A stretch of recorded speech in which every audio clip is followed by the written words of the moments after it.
Hi everyone, Tim Rutherford here, Design Truth Kitchen and Bath. I want to take you through a job that this bathroom. It was up for best transformation at last year's NKBA Awards for Ottawa, and it did win the People's Choice Award, which was kind of nice. But I want to take you through it because it was a pretty impressive transformation where we took a very non-functioning little bathroom off a primary bedroom and turned it into something that worked very well. Way more storage, way more countertop, much bigger shower, and we did it all without having to move. We couldn't move the door. We couldn't really move the toilet, but we kind of took little bits and pieces, figured out a way to make the bathroom a lot bigger. So I'm going to go through that and I'm going to show plans and before shots, after shots, the proposals that we showed to the client, and kind of the design strategy as well that came from comments that the client made, and then how then that was now transformed into reality from that starting point of the client's wish list, the wish list that she didn't even know she was giving me. Okay, and so it worked out really well. So first, we're going to show you a picture of before. So we're going to start with this picture from the bedroom, looking at the door of the bathroom. So you got to see that because you want to. There'll be an after shot as well showing how this renovation affected the bedroom. So the next shot now, as we kind of look into the bathroom, you can see that the toilet's quite tight to the door. The shower is just a small cubicle. The size is predetermined by the fact that this is a standard size base. So even they actually taken 2 inches off one side to accommodate for a standard size base, so that when we were going in custom, we gained that 2 inches back, and we took more space from for the shower from the chimney area and from the linen closet as well. So here, the next shot now we swing back and we look at the pedestal sink. So you can see that was you can imagine two people, husband and wife, using this bathroom for getting ready in the morning. No, that's not going to happen. The next shot is kind of looking down because it was pretty important change, the shape of the floor. So it basically just went from a square to a really weird shape. I think it actually had 13 sides to it, but we'll see that. So the next, so that so we now we had, if we look at the this is now the plan view of what was existing. So you can see that toilet was up against the wall. There was a large swing door that to get into the bathroom. You had just enough room to get in, kind of move around the toilet and get into the pedestal sink. You can see to the right of the pedestal sink that there is a cinder block chimney there. We couldn't move that. And what else? We have the cabinets hanging on the walls. So then let's move over to the after. So one of the things that we don't really have to respect is walls don't have to be straight. The walls, the angles of the walls were dictated by the things that we needed. You can see that the door that comes from the hallway into the primary bedroom, it we wanted it to stay flat, so the door needed to extend in there. But one of the ways that we were able to make more space is with a pocket door.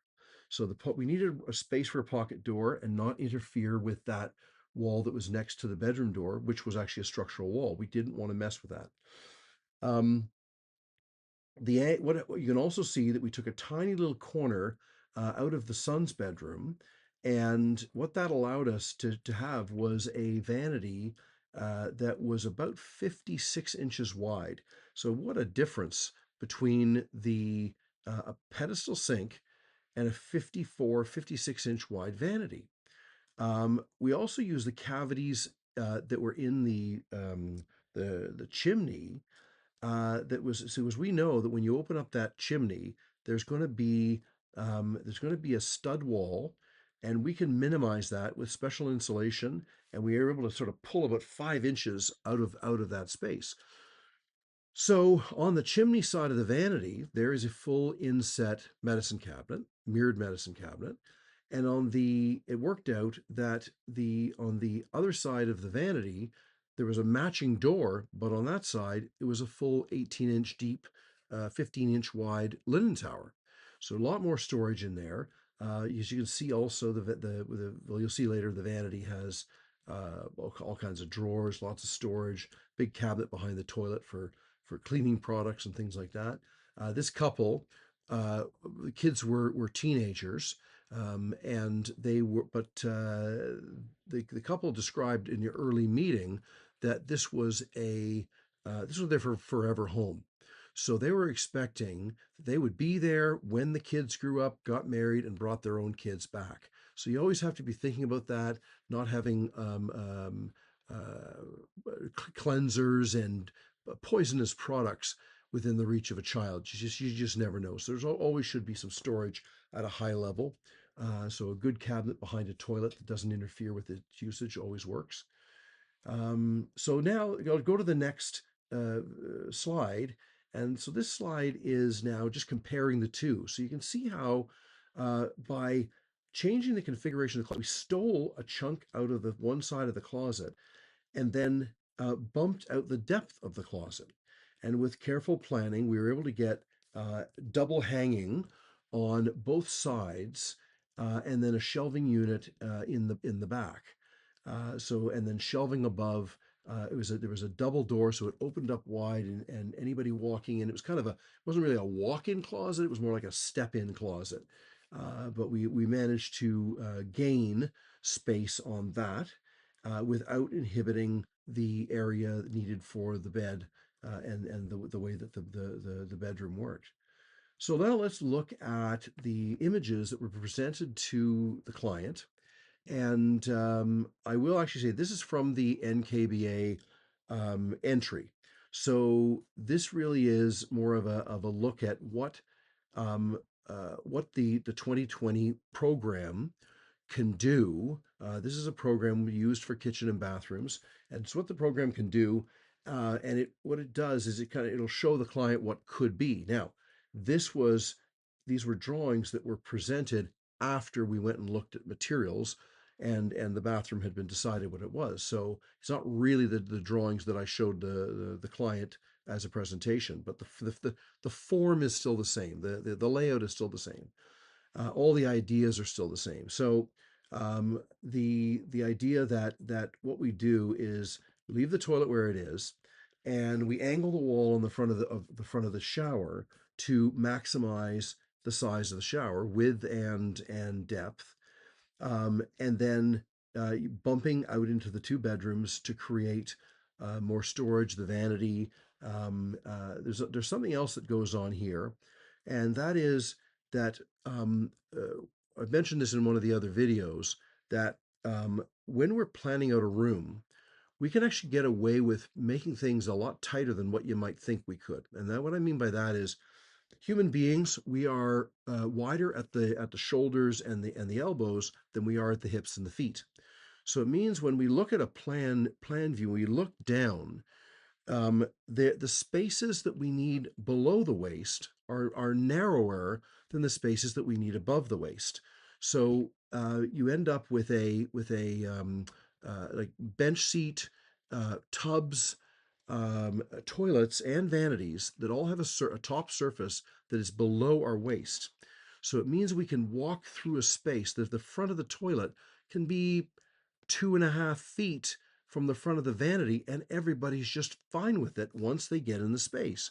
But on a plan, it looks like it's way too tight, and it really isn't. So it's kind of one of the tricks to space planning.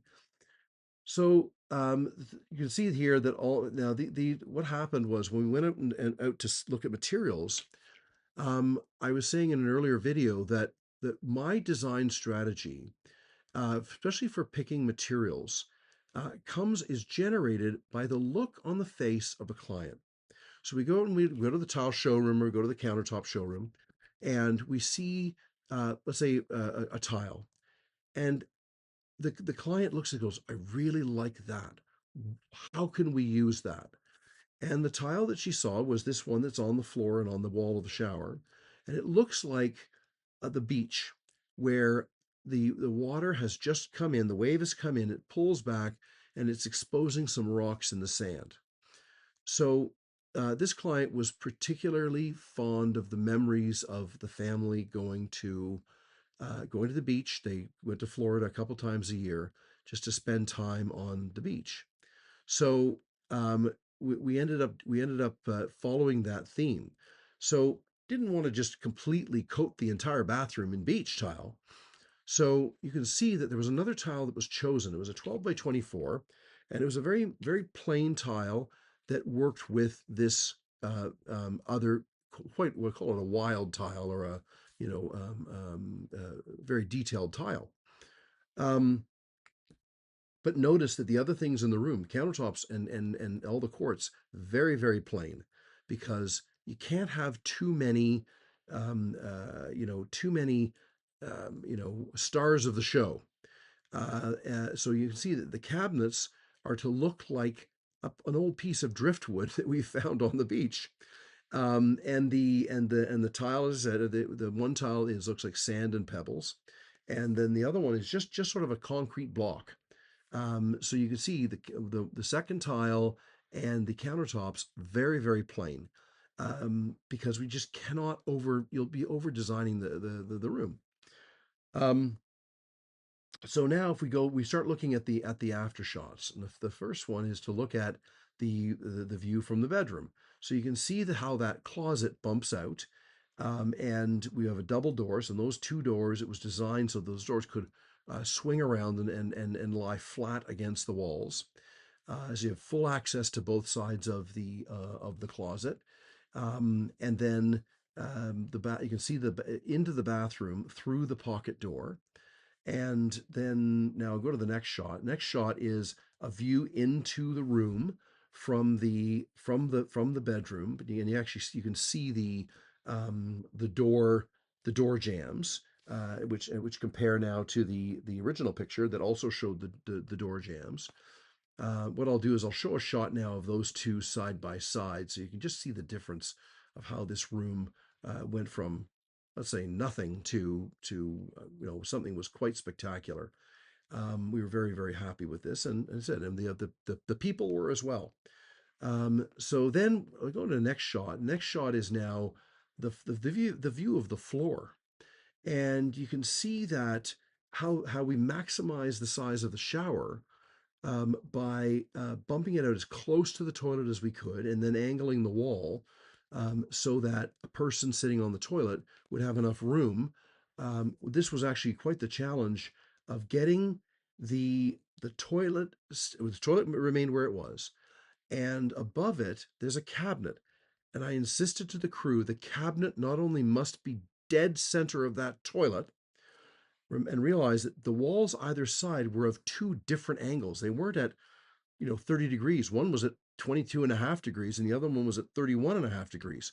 So the cabinet fit, and it was to be directly centered above the toilet, and the pot light was also to be centered above it, and centered on the join in the two doors of the cabinet above the toilet, and the fillers on either side, I insisted must be equal. You didn't want to end up with a half-inch filler on one side and a 4-inch filler on the other side. So we ended up they were both identical. They were both about 2 and a quarter inches, and that's because the walls were flared. That's why usually a filler is about an inch. Had to be a little bit wider so that the cabinet would fit properly in the walls.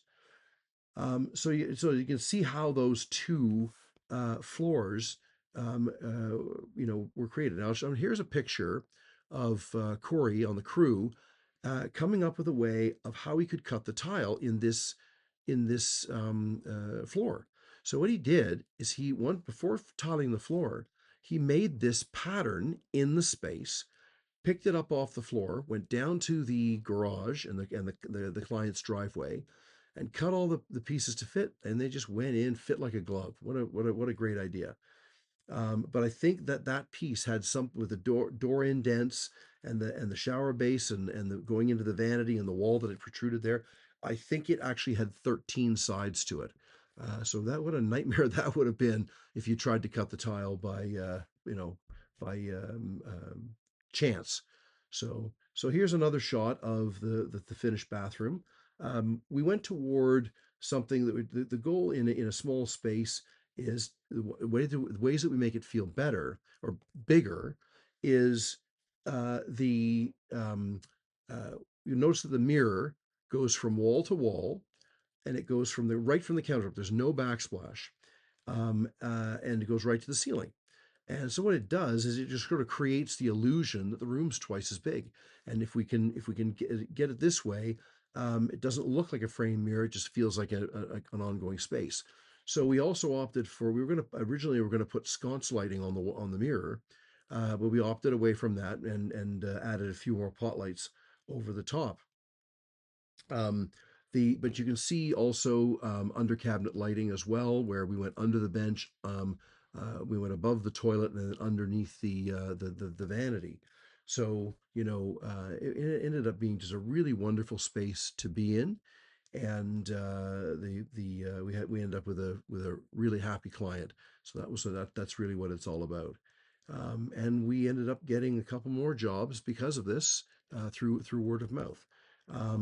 So other than that, I said I've shown you how we did it, and you've taken you a little bit more through the material choosing process that I was saying in another video that it's the client looking at the one thing and we say, okay, how can we make that work? So that's it for today, and we'll see you tomorrow, and maybe we'll do another bathroom. Maybe we'll just have a short talk. Thanks very much. Bye for now.